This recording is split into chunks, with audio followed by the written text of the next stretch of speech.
नमस्कार दोस्तों, मैं ऋषभ सिंह और आप सभी देख रहे हैं आपका अपना YouTube चैनल ऋषि यस क्लासेस।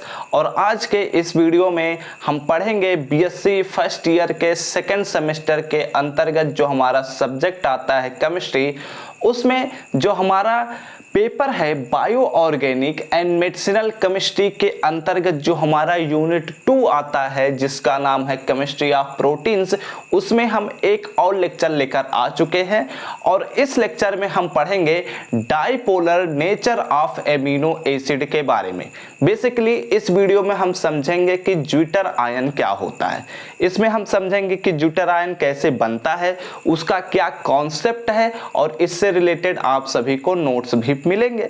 तो चलिए अपने टॉपिक को शुरू करते हैं। लेकिन अगर आप सब इस चैनल पर पहली बार आए हैं तो जरूर नीचे दिए हुए रेड बटन पर क्लिक करके सब्सक्राइब कर लीजिएगा, साथ ही बेल आइकन को ऑल पर भी सिलेक्ट कर लीजिएगा, जिससे इस प्लेलिस्ट के अगले वीडियोज के नोटिफिकेशन आपके पास सबसे पहले पहुंचे। अब चलिए हम अपने टॉपिक को शुरू करते हैं। देखो, हम लोगों ने सबसे पहले लेक्चर में समझा था कि एमिनो एसिड क्या होता है, ठीक है। उसके बाद हम लोगों ने दूसरे लेक्चर में समझा था कि क्लासिफिकेशन ऑफ एमिनो एसिड क्या होता है। तो अगर आप लोग उन लेक्चर को नहीं देखे हैं तो जरूर आई बटन पर या लिंक डिस्क्रिप्शन में मिल जाएगा, इस चैप्टर का पूरा वीडियो देख लीजिए, अदरवाइज यह वीडियो नहीं समझ में आएगा क्योंकि हम सीधे एमिनो एसिड से ही शुरू कर रहे हैं। तो देखो, जैसा कि हमें जो टॉपिक दिया गया है dipolar nature of amino acid, ठीक है, इसमें क्या कहा गया है कि जो हमारा एमिनो एसिड है उसके पास दो ध्रुवीय नेचर उत्पन्न है या फिर प्राप्त किए जाते हैं। फॉर एग्जाम्पल, अगर मैं थोड़ा और डिटेल समझाने की कोशिश करूं तो यहां पर कुछ ऐसा समझ सकते हैं कि जैसे ये हमारे पास एक एमिनो एसिड है, ठीक है, मान लेते हैं कि ये हमारे पास एक CH और यहां पर हमारे पास C double bond O single bond O single bond H, और इस H को भी मैं ऊपर ही कर देता हूं, और यहाँ पर भी हमारे पास R दिया गया है और यहाँ पर हमारे पास N और H2 दिया गया है, ठीक है। अब देखा जाए तो ये हमारे पास एक एमिनो एसिड दिया गया है। अब इस एमिनो एसिड में यहाँ पर हमें पता है कि ये हमारे पास एक एसिडिक ग्रुप है और ये हमारे पास एक बेसिक ग्रुप है, ठीक है। तो अगर देखा जाए तो ये एसिडिक ग्रुप है, तो ये क्या करना चाहेगा कि अपने हाइड्रोजन को बाहर निकालना चाहेगा। इतनी बातें समझ में आ ही रही होंगी, क्योंकि एसिड का क्या नेचर है। एसिड हम किसी भी कंपाउंड को कब कहते हैं, जब वह हाइड्रोजन को बाहर निकालना चाहता है। तो यहाँ पर जो हमारे पास यह हाइड्रोजन है वह अपने आप को बाहर निकालना चाहता है, और यहाँ पर NH2 जो है वह बेसिक ग्रुप है, और इसी वजह से ये हमारे पास जो एमिनो एसिड्स होते हैं वो एम्फोटेरिक बिहेवियर को शो करते हैं, यानी कि एसिडिक और बेसिक दोनों ही बिहेवियर को शो करते हैं, ठीक है। अब देखो, यहाँ पर जो हमारे पास NH2 ग्रुप है वह हाइड्रोजन को लेना चाहता है, तभी तो यह क्या करता है, बेसिक ग्रुप को शो करता है। तो इस प्रकार से यहाँ पर जो हमारे पास यह हाइड्रोजन होता है, ठीक है, यहां पर ध्यान से सुनना, मैं जो वही बताने जा रहा हूं उसे बहुत ही गौर से सुनना। देखो, यहां पर जो यह इलेक्ट्रॉन है, इस बॉन्ड के इलेक्ट्रॉन पेयर वो इस ऑक्सीजन पर शिफ्ट हो जाते हैं। मेरी बातों को ध्यान से सुनना। ये जो हमारे पास ये सिंगल बॉन्ड के डबल इलेक्ट्रॉन हैं या फिर इलेक्ट्रॉन पेयर हैं इस बॉन्ड के, वो इलेक्ट्रॉन पेयर इस ऑक्सीजन पर शिफ्ट हो जाते हैं, और यह जो हाइड्रोजन होता है वह यहां से निकल जाता है। अब देखो, निकल गया तो इस वजह से इस ऑक्सीजन पर एक माइनस चार्ज आएगा, क्योंकि यह इलेक्ट्रॉनों को अपनी तरफ खींच चुका है, और यह हाइड्रोजन निकल चुका है, इसलिए इस पर एक प्लस चार्ज आएगा। इतनी बातें समझ में आई। अब सुनो, हमें पता है कि जो नाइट्रोजन होता है वह इलेक्ट्रॉन की अधिकता वाला कंपाउंड होता है, यानी कि इसके पास एक लोन पेयर इलेक्ट्रॉन अधिक पाए जाते हैं। और यह जो इलेक्ट्रॉन पेयर है, यह जो लोन पेयर इलेक्ट्रॉन है, और यह जो हाइड्रोजन है जो भिखारी बन चुका है, जिसके पास कोई भी इलेक्ट्रॉन नहीं है, इस पर जो एक इलेक्ट्रॉन थे वो भी यह दे चुका है।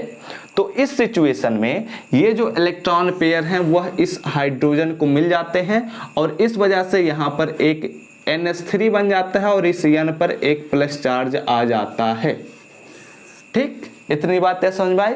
इस प्रकार आप लोग देख सकते हैं कि यह जो हमारे पास अब कंपाउंड बन चुका है, इस कंपाउंड पर एक माइनस चार्ज दिख रहा है और एक प्लस चार्ज दिख रहा है, जिसकी वजह से यह जो कंपाउंड होता है वह एक न्यूट्रल कंपाउंड अपने आप को अभी भी बनाए रख रहा है।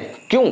क्योंकि इसके पास अभी भी जितने माइनस चार्ज हैं उतने ही प्लस चार्ज हैं, और यह जो कंपाउंड है यही कंपाउंड एक ज्विटर आयन के तौर पर कहा जाता है, क्योंकि इसमें आयन उपस्थित हैं लेकिन यह अपने आयनिक व्यवहार को शो नहीं कर पाता।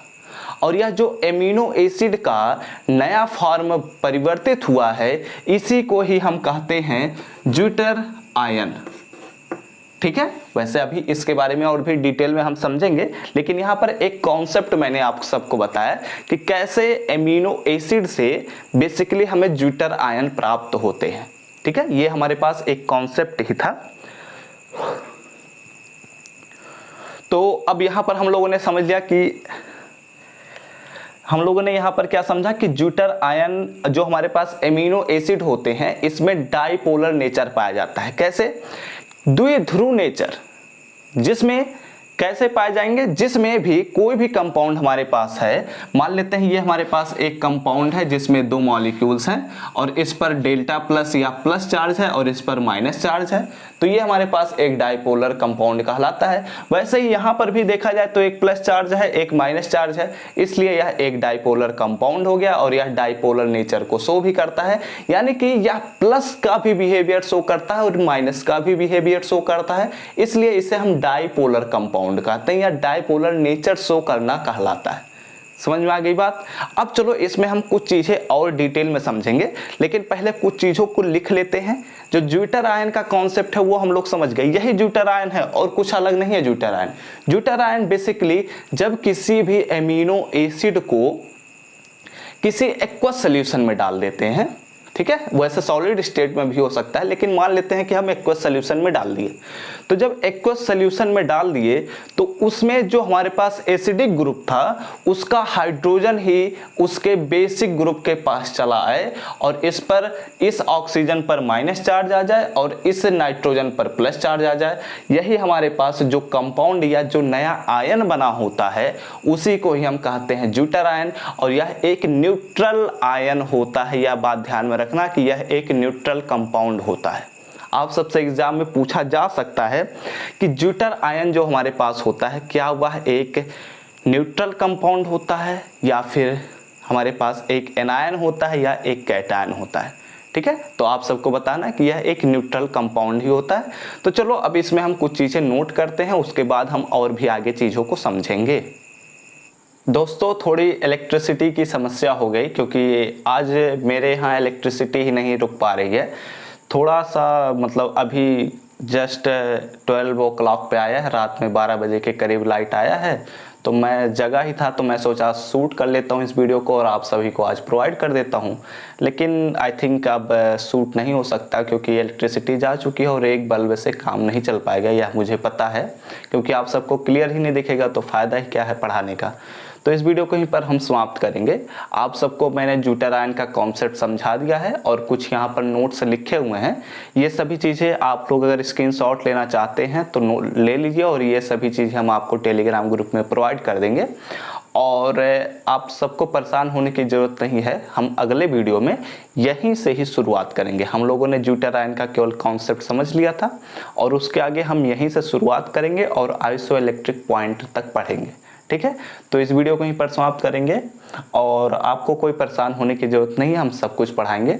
वो तो एक्चुअली आज इलेक्ट्रिसिटी की समस्या थी तो रात में लगभग 12 बजे अभी लाइट आया है, तो मैंने सोचा कि आप सबके लिए एक वीडियो रिकॉर्ड कर दिया जाए, आपके लिए ही फ़ायदा होगा, अदरवाइज आपको नेक्स्ट डे वीडियो ही नहीं मिलता। लेकिन जब इलेक्ट्रिसिटी आ गई तो मैंने सोचा रिकॉर्ड कर लेते हैं और आप सबके लिए कुछ यूजफुल वीडियो भी मिल जाएगा। लेकिन नहीं रुक पा रहा है इलेक्ट्रिसिटी, तो इस वीडियो को यहीं पर हम समाप्त करेंगे। और वैसे तो कोशिश तो हम करते ही हैं कि आप सबके लिए डेली वीडियो मिल जाए। मेरे कुछ दोस्त भी हैं थोड़ा सा 1 मिनट का समय दीजिएगा। मेरे कुछ दोस्त भी हैं तो वो लोग कहते हैं कि तुम रोज़ क्यों वीडियो अपलोड करते हो और रोज़ कैसे अपलोड कर ले जाते हो। तो मैं यही सोचता हूँ हर बार जब वो क्वेश्चन ये करते हैं, तो मैं यही सोचता हूँ कि बात तो सही है, मैं रोज़ करता हूँ और रोज़ कैसे कर लेता हूँ, लेकिन हर बार यही जवाब मुझे मिलता है कि मुझे उस कैमरे के पीछे बहुत सारे बच्चे दिखते हैं और वो हर रोज़ पढ़ने के लिए तैयार होते हैं और इसीलिए मैं हर रोज़ वीडियो अपलोड करना चाहता हूँ। ठीक है, तो इस वीडियो को यहीं पर समाप्त करेंगे और अगले वीडियो में हम यहीं से शुरुआत करेंगे और ये सभी चीज़ें जो हैं वो हम अगले वीडियो में समझा भी देंगे, परेशान होने की ज़रूरत नहीं है। तो इस वीडियो को यहीं पर समाप्त करते हैं। आई होप आप सबको वीडियो अच्छा लगा हो तो लाइक करिएगा, ज़रूर करिएगा और अगर अगले वीडियोज़ के नोटिफिकेशन पाने हो तो जरूर नीचे दिए हुए रेड बटन पर क्लिक करके सब्सक्राइब कर लीजिएगा, साथ ही बेल आइकन को ऑल पर भी सिलेक्ट कर लीजिएगा, जिससे हमारे अगले वीडियोज़ के नोटिफिकेशन आपके पास सबसे पहले पहुंचे। और हम सब मिलते हैं अपने नेक्स्ट वीडियो में, तब तक पढ़ते रहो, संघर्ष करते रहो और सफल होते रहो।